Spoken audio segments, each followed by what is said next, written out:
Africa's problem was never the lack of ideas. It was the abundance of people paid to prevent them from working. For decades, that one sentence has haunted an entire continent. From the deserts of the Sahel to the ports of Lagos, Africa, has been told that progress requires permission from investors who never came from lenders, who never forgave from institutions that never understood. The world taught Africa to wait for loans, wait for validation, wait for someone else to build its destiny. But somewhere in the heart of West Africa, a small nation stopped waiting. Burkina Faso. Once dismissed as one of the poorest countries on earth, it has suddenly become the continent's loudest question mark. Because under one man, a young soldier named Captain Ibrahim Traoré, the rules of politics are being rewritten. He is not asking for sympathy or aid or applause. He is asking something far more dangerous: accountability. It began quietly. No grand speeches, no international press tours. Just a government bulletin so plain you might scroll past it. Yet that simple announcement would shake the moral architecture of African leadership. Salaries of politicians cut by 30%, while civil servants, teachers, nurses, engineers saw their pay rise by 50%. It wasn't charity. It was correction. For the first time in living memory, a leader declared that dignity should begin at the top, not as privilege, but as proof. And so the world looked again at this forgotten nation and asked, who is this young captain daring to reorder the logic of power? Because when Ibrahim Traoré touched the system, he didn't just adjust numbers. He touched something deeper, the conscience of a continent. The story you're about to hear isn't just about policies or politics. It's about how one man in Burkina Faso reminded the world that true leadership doesn't start with privilege. It starts with loss. So let's find out what happens when a leader stops asking how to fix the system and starts asking who broke it. It began without warning. No parade, no cameras, no applause. Just a single quiet document published in the government bulletin of Burkina Faso. A list of salary adjustments so dry that most citizens might have ignored it. But hidden between those bureaucratic lines was a political earthquake. All ministers, parliament members, and senior officials would see their pay cut by 30%. Civil servants, the teachers, the soldiers, the hospital staff who kept the nation breathing would receive a 50% raise. It was a small policy on paper, yet monumental in consequence. Because in most countries, cutting political salaries is suicide. It provokes resentment from allies, invites sabotage from insiders, and risks alienating the very elite that keeps a government standing. But Captain Ibrahim Traoré did it anyway, without hesitation, and most importantly, without exception. The West called it populism. Burkina Faso's people called it justice. For decades, politics in Africa had become a shelter from struggle, not a commitment to it. Power meant distance from poverty, from reality, from consequence. Government positions turned into escape hatches, separating rulers from the ruled. Traoré closed that gap in one move. He didn't frame it as sacrifice. He called it a correction. We work for the people, he reportedly said, so we must first live as they live. Those words, simple as they sound, carried the gravity of a revolution. They exposed a hidden truth that Africa's crisis has never been about capacity, but about sincerity. In the crowded corridors of power, silence followed. Not the silence of confusion, but of calculation. Every minister, every general, every bureaucrat was suddenly forced to confront a question they had long avoided. If the president can lose comfort for the country, what excuse do I have left? And then something remarkable happened. The public, long numb to political speeches, began to believe again. Teachers who had stopped caring started showing up early. Civil servants, once demoralized, began to take pride in their posts. The logic was contagious. If the state can bleed, maybe it can finally feel. For Traoré, this was not an act of showmanship. It was engineering. Every system he believes collapses, not because of lack of laws, but lack of moral gravity. And to rebuild that gravity, you must begin where the imbalance is greatest, at the top. The pay cuts weren't about saving money. They were about saving credibility. You can't ask a hungry nation to tighten its belt while ministers wear gold watches. You can't preach sacrifice when government palaces glow at midnight. By cutting from the top, Traoré bought something rarer than any foreign loan trust. That trust became what economists never measure: moral currency. When leaders live modestly, citizens give more willingly. When government restrains itself, people extend patience. And once that faith returns, real reform becomes possible. In just months, the tone of national conversation changed. Talk shows no longer mocked politics, they debated it.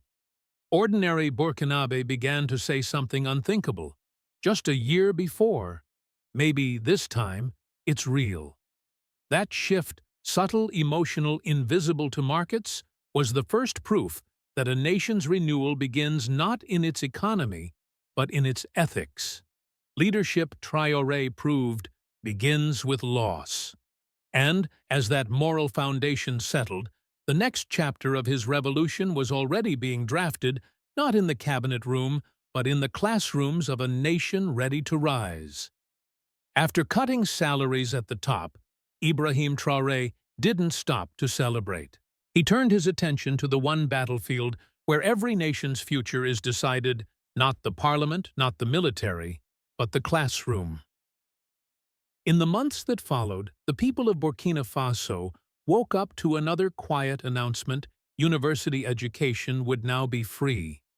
Every student, regardless of background, would receive a small monthly stipend to study, to think, and to stay.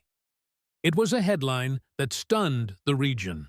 For decades, African leaders had treated education as a luxury, something to fund only when donors insisted.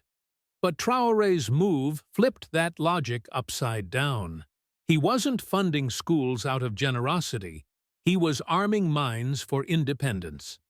In his words, a nation that cannot educate itself will always rent its future from others. And he meant it. Because education in his model isn't an expense, it's a weapon. A weapon against dependency, against exploitation, and against the quiet colonialism that still hides behind development aid.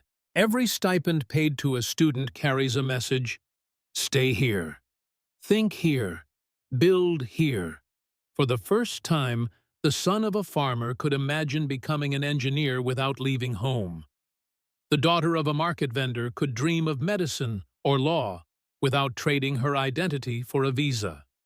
That single reform began to rewrite the emotional contract between young Africans and their nations. The Africa news headlines called it idealistic. The IMF called it reckless. But in truth, it was strategic. Because the real question, Traoré argued, isn't can Burkina Faso afford free education? It's can we afford another generation of dependence? In most of Africa, the brightest minds leave: engineers to France, doctors to Canada, scientists to the US, while the continent stays young, poor, and tired. Each departure drains not just skill, but sovereignty. Burkina Faso, under Traoré, began paying its youth not to run away. It was a gamble few dared to take. But Traoré understood the deeper economics: you cannot develop what you do not believe in. And belief for a generation raised on disillusionment must be earned through opportunity. So he gave them one: not a loan, not a speech, a paycheck for thinking, for learning, for belonging. Slowly, classrooms began to feel less like waiting rooms for emigration and more like workshops for nation building. Professors reported rising attendance. Students, once disinterested, began forming cooperatives and tech clubs, experimenting with small agricultural and energy projects. It wasn't magic. It was momentum. And for a leader who had studied engineering himself, this made perfect sense.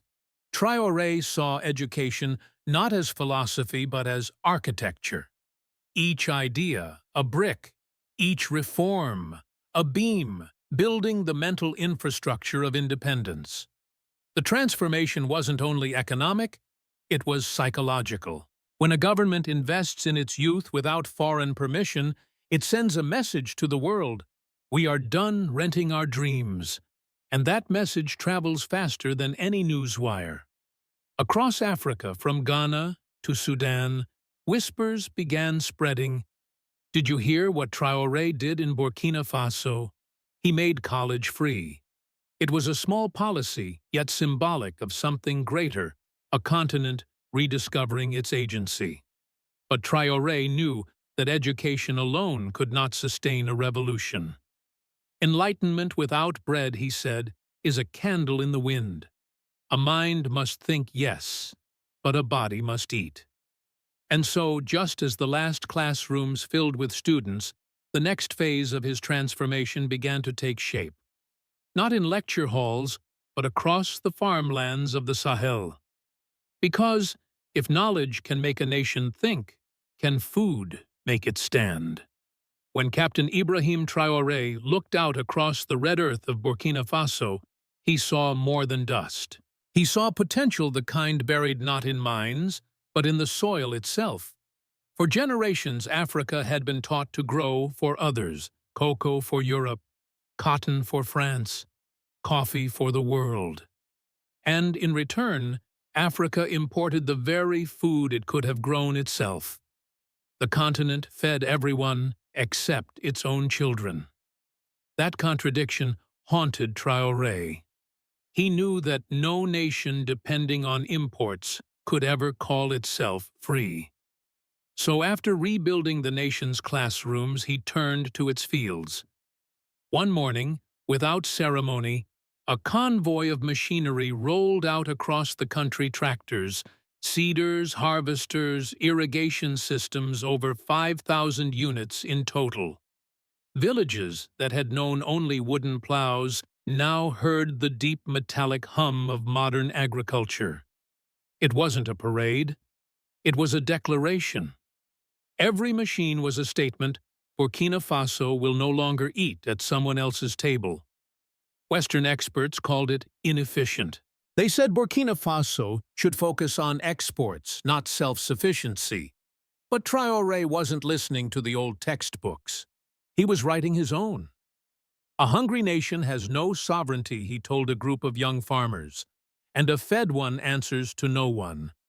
This was the real revolution, not in parliament, but in the farmlands. Because each hectare cultivated under national control meant fewer dollars bleeding abroad, fewer youths leaving for Europe, and fewer families relying on aid that came with invisible strings. Soon, markets began to change. Domestic rice and maize production surged. Food prices stabilized. And perhaps most importantly, rural pride returned. For the first time in decades, being a farmer in Burkina Faso became honorable again, no longer a symbol of poverty, but of power. Traoré's government supplied the tools, but the people supplied the will. And in that exchange, a forgotten dignity began to grow back quietly, steadily, like green shoots after a long drought. The transformation wasn't just economic, it was moral. Across much of Africa, politics had glorified the banker and ignored the one who fed him. But Ibrahim Traoré flipped that hierarchy. He made the farmer the central figure in the story of national recovery. Every seed sown was a small act of defiance against dependency, against hopelessness, against the myth that Africa must wait to be saved. International observers on Africa news channels called it agrarian nationalism. But Burkinabe farmers called it something simpler: freedom. and the effects rippled outward, with thousands of machines in motion. New industries began to sprout mechanics to repair them. Small workshops producing spare parts, fuel distribution networks expanding into the countryside. The rural economy, once seen as static, became a living ecosystem. Migration slowed. Young men who once dreamed of leaving for Europe started forming cooperatives instead. They didn't need to chase opportunity abroad anymore. Opportunity had arrived on wheels in the form of a tractor. For Traore, this was the invisible dividend of sovereignty. Each job created at home was one less life lost at sea. Each harvest completed without foreign aid was one more page torn from the manual of dependency. He often said that freedom isn't declared, it's cultivated. And in Burkina Faso, you could now hear that freedom growing not in speeches, but in the sound of engines and rain on newly planted fields. But Traore's vision didn't end with food, because to truly be independent, a nation must not only feed itself, it must also build for itself. Grain fills the stomach, but concrete builds the future. And so, as the tractors kept turning, the soil, another revolution, was already rising from the ground up, a revolution of steel, cement, and sovereignty. When a nation learns to feed itself, it learns the meaning of freedom. But when it can build for itself, it learns the meaning of power. That was the next frontier for Captain Ibrahim Traoré. He understood that independence cannot end in the fields. It must rise from the ground, brick by brick, wall by wall. So the next announcement came swiftly: a new national cement factory built in Burkina Faso, owned by Burkina Faso for the people of Burkina Faso. Within weeks of its launch, something extraordinary happened. Cement prices dropped by nearly half. For builders, contractors, and ordinary families, this wasn't just economic news, it was liberation. A single decision transformed the daily lives of thousands of houses that were once dreams became plans. Roads that had been sketches became projects. Small construction businesses that had been crushed by imported prices began to breathe again. This wasn't just about cement, it was about ownership. For too long, Africa's industries had carried local flags, but foreign profits. Factories built for Africans yet owned by corporations in Paris, Toronto, or London. Traoré broke that pattern. He didn't call it industrialization. He called it restoration, a restoration of dignity, of value, of logic. Because how can a nation claim sovereignty while importing the very materials that shape its cities? The brilliance of Traoré's design lay in its sequence. Education had created thinkers. Agriculture had fed them. Now industry would empower them. Each step prepared the next. This was not chaos. It was choreography. Every reform linked to another like gears in an engine, propelling Burkina Faso forward on its own terms. Western analysts, as reported in Africa News, described his industrial drive as symbolic populism. But they missed the essence. For the people, it wasn't symbolism, it was survival. Every bag of cement produced locally was one less imported ton, one less dollar leaking from the economy, one more sign that dependency could finally be reversed. And perhaps the most powerful change was psychological. Citizens began to see factories not as distant monuments of government spending, but as their own hands made visible in concrete form. Because in truth, Traoré wasn't merely building infrastructure, he was building faith. Faith that Africa could make, not just buy. Faith that Burkina Faso could produce, not just consume. And as the first homes built with local cement began to rise against the horizon, a deeper realization followed. This was more than construction. It was a ceremony of rebirth. Yet even as steel and cement transformed the skyline, Traoré's gaze shifted once again from the nation's buildings to its beating heart, the people themselves. Because a country that feeds and builds must also protect life itself. And that would become the most human chapter of all. After rebuilding Burkina Faso's schools, farms, and factories, Captain Ibrahim Traoré turned to the most sacred foundation of all life itself. For decades, in many African countries, childbirth had been a moment of hope wrapped in fear. Mothers often gave birth at home alone because hospitals were unaffordable. Others went into debt just to hold their babies safely. It was the quiet cruelty of poverty, a price tag on life. Traoré decided that had to end. In another calm but seismic decree, the government announced childbirth is now free for every citizen. No hidden fees, no exceptions. It didn't sound like economic policy. It sounded like moral restoration. He wasn't trying to buy popularity. He was rebuilding humanity's contract with its own government. A nation that cannot protect birth cannot protect its future, Traoré said in a televised address that would echo across Africa news outlets. For the first time, the state was not treating motherhood as charity, but as strategy. Each newborn was seen not as a burden, but as an investment, a future engineer, teacher, or soldier in the making. This reform carried a symbolism deeper than statistics. It redefined strength itself. In a world where power is often measured by weapons or wealth, Traoré offered another measure: compassion. He showed that a soldier can be firm in battle, yet gentle toward his people. Western observers called it populism. But inside Burkina Faso, citizens saw arithmetic. When you cut corruption at the top, lower import costs, and localize production, you create room for empathy without debt. The West borrows to pretend it cares. Traoré saves to prove that he does. This policy wasn't an isolated act. It was the moral culmination of every reform before it. Salary cuts earned credibility. Education built intelligence. Agriculture fed resilience. Industry built independence. And now, free childbirth ensured continuity. It closed the circle. Because what good is sovereignty if the next generation cannot survive to inherit it? Burkinabe mothers began sharing photos of their newborns wrapped in national colors. Hospitals once empty, now filled with laughter instead of fear.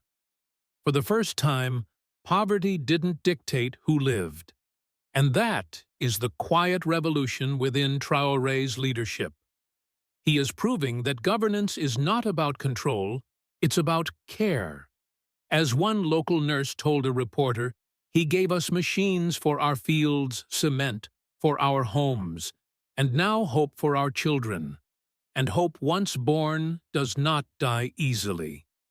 From cutting salaries to offering free childbirth, from feeding his nation to building its cities, Ibrahim Traoré has led Burkina Faso through one of the most extraordinary transformations in modern Africa.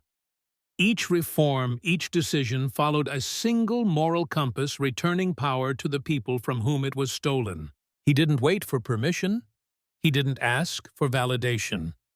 He simply acted guided by a belief that governance begins not in luxury, but in decency. And in doing so, he reminded the world of something we had forgotten. Nations don't rise when they get richer.